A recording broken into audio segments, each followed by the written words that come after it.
Kapag sinabi ko bang, kumusta? Mamasamain mo ba?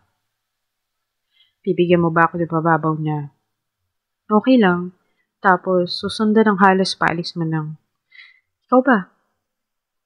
Interesado ka ba sa totoong sagot o gusto mo rin sagutin ko ng mababaw? Pero, huwag ka mag-alala.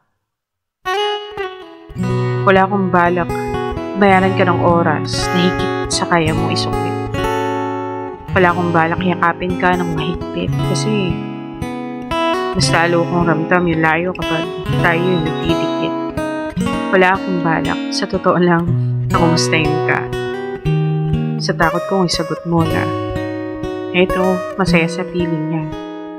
Hindi dahil ayaw kitang sumaya, kundi gusto ko lang ipikit ang aking mga mata sa katotohanan sa iba ka nakatitig. Huwag ka mag-alala.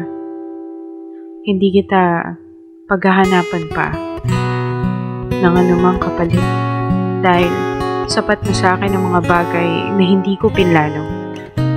Tulad ng mahalin ka ng tapat ng buo. Sapat na sa akin ang mababaw mong sagot sa kumusta? Dahil kaya ko nang punan ng lalim sa totoong sagot ko sa ibabalik mong tanong. Ikaw ba? Wala akong balak na sagutin ka ng buo, ngunit sa susunod na habang buhay, nawa ay makasama kitang sumasayaw sa saliw ng ikaw at ako.